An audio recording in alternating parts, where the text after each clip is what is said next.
If your Catholic school's curriculum plan were a light, would it shine the light of Christ? If you reflect on that question and that reflection prompts more questions than answers, then maybe it's time to go back and start with the end in mind, the purpose of Catholic education and how the Catholic school's curriculum plan can go to support it.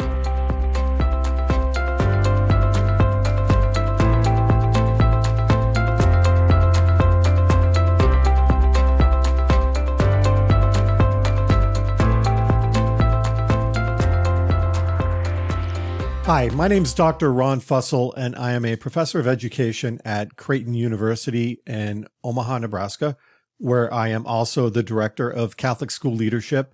And an area of interest for me is how Catholic schools can develop and implement and monitor their curriculum plans so that they are inspired and that they shine the light of faith in all content areas, so that the Catholic school can remain true to its purpose.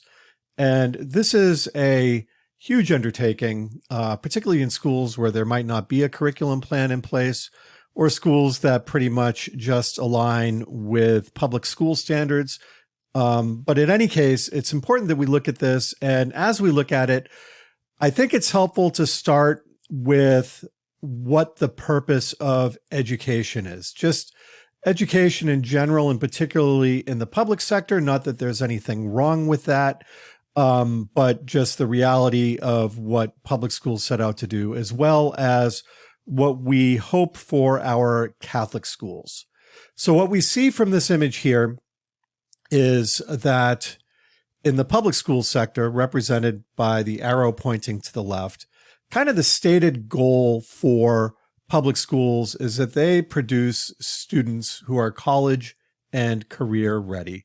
And this is a term that kind of came about during No Child Left Behind in the early 2000s. And it continues to be a phrase that represents the hopes and aspirations for public schools. And it's a very utilitarian mindset that we want public schools, or public schools want of themselves rather, to produce students who will become adults and productive and useful members of society. And it's not to say that public schools don't do anything with general human character development or anything like that, but the end goal is that the public school educational model is primarily in place to help students to become college and career ready. Now, in the right arrow, we see building the kingdom of God on earth. And that's not to say that being ready for college and career is not an objective of a Catholic school or of the network of Catholic schools in the United States, but rather the Catholic school system in the United States is called to something greater. It's called to help students grow and develop into the human beings that they were intended to be, so that they can go on and create the kingdom of God on earth. So when we think about the academic implications of building the kingdom of God on earth, we can look to the national standards and benchmarks for effective Catholic schools for a little bit of guidance as to what that means and what that looks like in a Catholic school.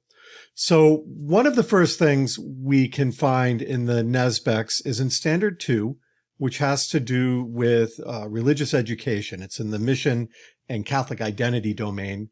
And it states that an excellent Catholic school adhering to mission provides an exemplary academic program for religious education and catechesis in the Catholic faith. And then the important part is set within a total academic curriculum that integrates faith, culture, and life. And if you drill down to the benchmarks, it comes up again where it says in benchmark 2.4 that the school's Catholic identity requires excellence in academic and intellectual formation in all subjects, including religious education.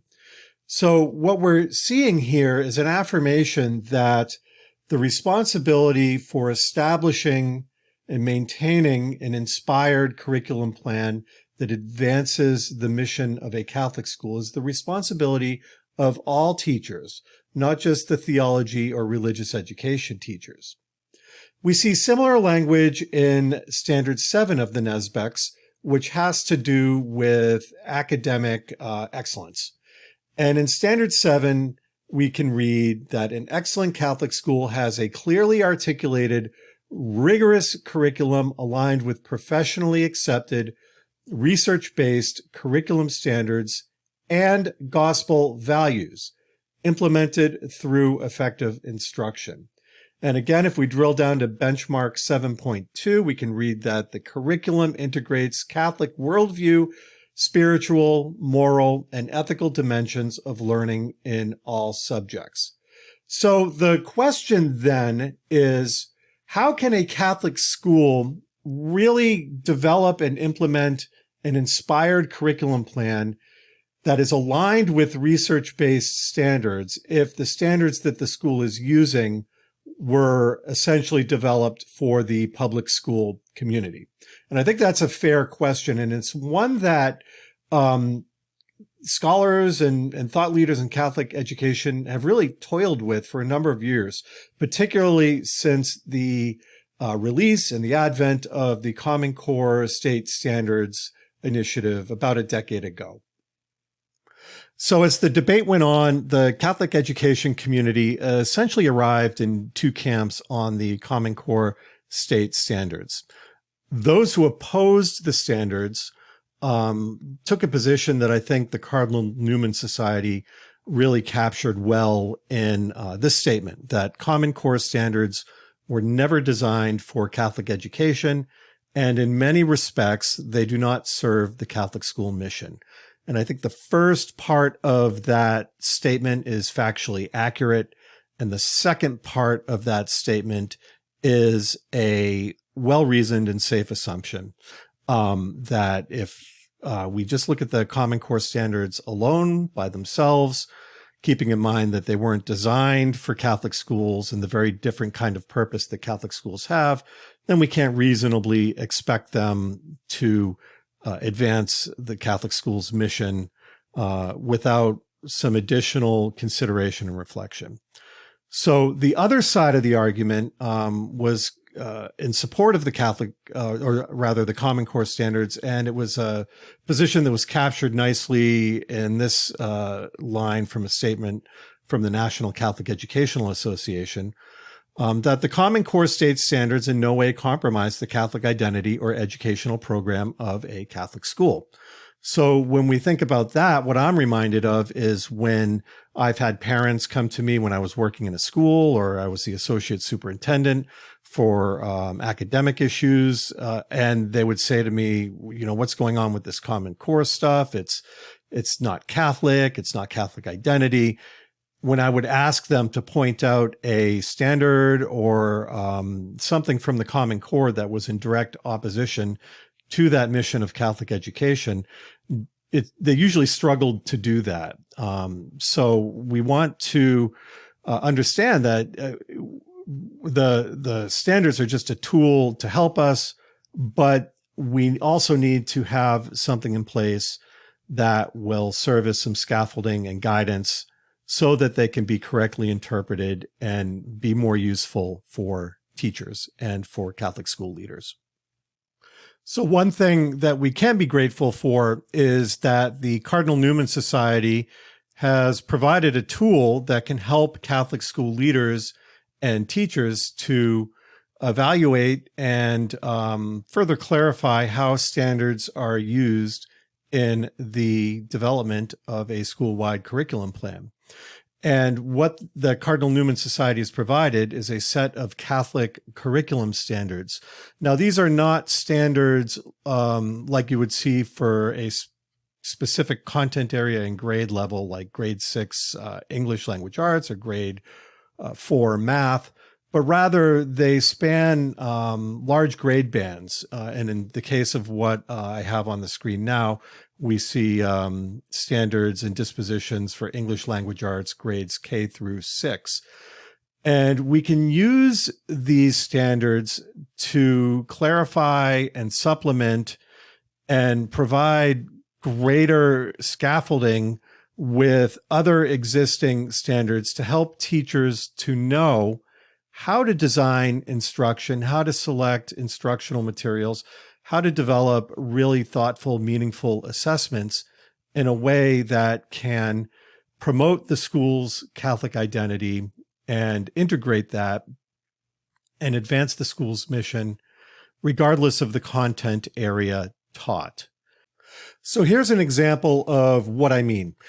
If we look at the Common Core State Standards range of Reading Standard 10 for grade 5, it states by the end of the year, students should read and comprehend literature, including stories, dramas, and poetry, at the high ends of the grades 4 through 5 text complexity band independently and proficiently. So there's a lot there to unpack. But in any case, it really sets the stage for how a teacher might integrate these types of literature within the instructional experience over a unit or several units of instruction. But the problem, if we just look at this standard by itself, it doesn't really set any expectations as to what kind of stories, dramas, and poetry, what kind of literature is appropriate to be incorporated to serve the universal mission of Catholic education. And if we just take this standard at face value, a teacher, maybe a new teacher to Catholic education or one who's not formed at the point where they understand what's appropriate and what's not, might integrate resources and literature, stories, dramas, and poetry that might not advance the mission of the Catholic school. So if we look at what the Cardinal Newman Society provides in terms of standards for English and language arts, and this is from their grades K through 6 grade band, we also have analyzed literature that reflects the transmission of a Catholic culture and worldview. And that's a great standard to go along with this for a Catholic school, because now if I'm an ELA teacher in grade 5 in this school, I have something to go on that's going to limit my thinking, or at the very least, get me to thinking about what types of literature will achieve that goal. And if I'm not there yet, or maybe I don't know what's appropriate or what's not, that can be a conversation with an administrator or somebody who's more knowledgeable about what would work in that classroom, in that setting, in a Catholic school. And that teacher can learn and grow and develop really high quality instructional plans and lesson plans as a result of that. Plans that will establish Catholic identity in that classroom and advance the overall Catholic mission of the school. So in closing, I hope that if you're a Catholic school leader, you'll take time to reflect on these really fundamental questions of identity. Who are we as Catholic schools, and what is it that we set out to achieve? I hope also that you'll provide opportunities for your teachers to do the same, so that they too can come to learn how their curriculum and instruction can be designed and structured so as to shine the light of faith in a way that all students will see and understand and know how it connects to that universal mission of building up God's kingdom on earth. Godspeed to you, your schools, and the students that they serve.